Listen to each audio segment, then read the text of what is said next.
Yes FM. Mga anak karon, lahi rasa, unang panahon. Mga anak karon, ginikanan na halos paludon. Mga anak karon, lahi rasa, unang panahon. Mga anak karon, ginikanan na halos paludon. Di ko kalimot og ako nahimuot.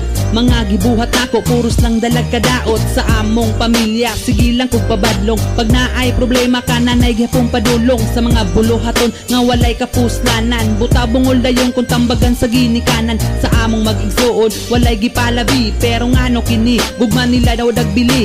Karong dako nako angay unta kong magbinag-o. Pero akong gibuhat sa ilah sakit sa ulo. Muli man sa balay dili manggani ko manlimpyo. Barkadang ginauna ulahina ang pamilya. Mauba ka ha sa tog tawag na to nagugma. Supahi sa ginikanan kung dili tinud anay. Nang hinatong sa kanak nga nasalaag. Mali pagatuleron og dili na mausang. Og dili na mausang. Og dili Exclusive on Yes FM. Matag maling na himo sa kaugalingod na pagtulinan. Sa buloyagon nga anak na amanday utlanan. Nag-eskwela pa ko sa una, perminti ko first honor. Tungod kay gipangga, ginakuhaan ko og tutor. Masking naglisod sila sa binulan nga bayad. Gugma sa gini ka na tinuod yun dili matungkad. Alang sa anak himo na tanan para masulbad. Pangadoy sa akong tatay, ako unta mula kos katakos. Pero unsa kini akong gibalos sa akong pag-eskwela. Wala na ginaseryoso kay akong pagtuo dili lisod mangitag trabaho. Mitulo ang luha sa inahang kanunay panabang. Kung ano kining respeto ni anam na og kawagtang. Naapa ko sa sabakandagan na sila gisagubang. Mataulan dali kalibutan na giutang ang mananabang. Masking unsa pagkapait nagyan sa atong ginikanan. Dili gyud ay maayo nga sila atong talikdan. Exclusive on Yes FM. Mga anak karon, lahi rasa, unang panahon. Mga anak karon, ginikanan na halos paludon. Mga anak karon, lahi rasa, unang panahon. Mga anak karon, ginikanan na halos paludon.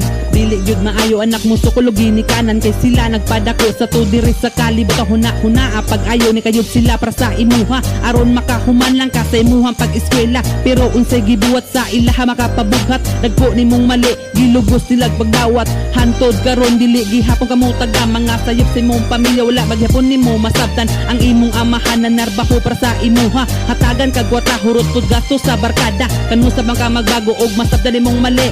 Kanmo sa mga magbago og bata sa malahi. Ibutang sa huna-huna na sila ang atong gangpanan. Pag naate problema diba sila'y atong duulan. Karon magbago sa gini ka na mga igpasaylo. Gatong ipalabaw sa ilaha ang respeto. Usa ka butang nga dili naku malimtan. Panahon sa tingkatog kamot ni papahimunog unlan. Bisan pa man sa kakusog sa ulan. Apasong ko og payong dito sa eskwelahan. Og karon nagbasol ko nga sila wala na. Dinhi sa kalibutan gimaay ko pag amuma. Ginikanan dili makamyo maski unsa pang bahandi. Sa ginikanan sa anak mao ang susi. Usahay sa ginikanan kita makasakit. Ihatag ang tanan masking kahimtang nagapait. Sobra pa sa langit ang ilang kalipay. Pero ilang anak sige lang og pahayahay. Wala ka kubalo nga sila nasakitan. Sa imo mga mali kanusan nimo masabtan. Kining kantaha sa inyo magapapukaw. Gugma sa ginikanan sa anak ipatigbabaw. Exclusive on Yes FM. Mga anak karon, lahi rasa, unang panahon. Mga anak karon, ginikanan na halos paludhon. Mga anak karon, lahi rasa, unang panahon. Mga anak karon, ginikanan na halos paludhon.